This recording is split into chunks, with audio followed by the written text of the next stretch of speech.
Start. Okay, the next experiment is to study of losses in a given optical fiber and to measure the numerical aperture. Okay, so here there are two things what you have to do. One is to find out the attenuation, okay, and the next one is to find out the numerical aperture.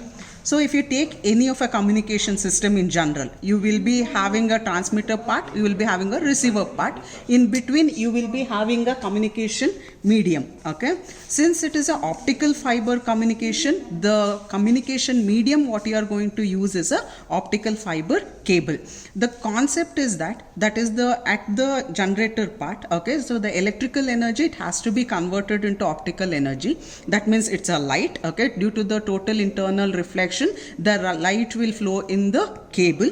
Okay, and at the detector side, that has to be detected, and using an amplifier you will get the output. Okay, so here we are not going to do any discrete connection. It's you have a kit, that is ST2502 trainer kit. Okay, so according to the diagram that it's been given over here, okay, you can see that is a signal generator. This signal generator is here, that is this part. It is going to generate, if you can see here there is a sine wave which is having that is a 1 kilohertz sine wave. Okay, and then the output of it has to be given to a emitter, that is a LEDs. See here, this is the connection, that is depending on whatever it's been given, you just have to connect the wires. Okay, and here you have an optical fiber cable, and this is an optical fiber cable. You can see here, that is you have a light. Okay, so that light has to transmit through this cable, and then it will be detected at the photo detector. Okay, so here the detector what we are using is a photo diode, and then you have an amplifier. The output has been connected, the output of an amplifier has been connected to the CRO. Okay, now let's see what are all the things you have to measure now. Okay, so once the initial connections has been made, first you have to check for the voltage. Okay, so that is the input voltage.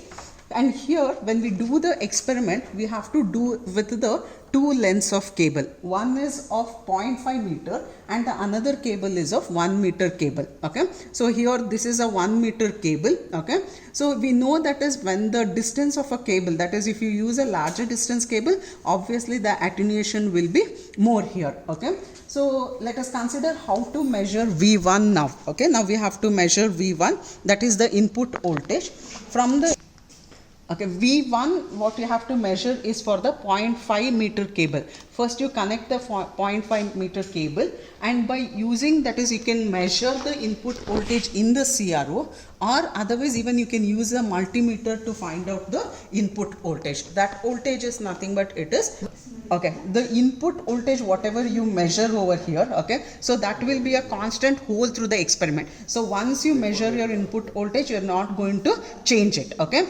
correspondingly measure the output voltage once for a 0.5 cable, 0.5 meter cable, that will be your V1. Okay, and then change the cable to 1 meter, and the voltage what you measure is V2. Okay, and we know length of the cable, that is L1 is 0.5 meter and L2 is 1 meter. By using this formula you can find out the propagation loss, that is nothing but your attenuation. Okay, now that is here the alpha whatever you have, it will be in the Napier's per meter, so you have to convert it into dB by multiplying with 8.686. okay, and then you will get the loss in the dB. Okay, so this is the first part wherein you will be finding out the attenuation.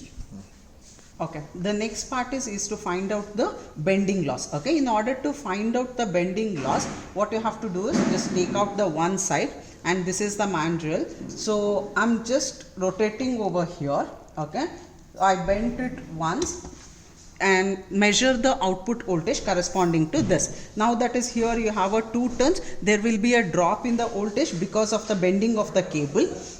Take the value, now make it as 3. Okay, and note down the value here. Okay, so take the readings for around 4 turns. Okay, for 1 to 4 turns. So and correspondingly note down the output voltage. Obviously due to the bending or as the number of turns increases, there will be a drop in the voltage because of a bending loss. This is another part. Okay, so the first part is where you found out the attenuation, and in the second part is you found out the bending loss.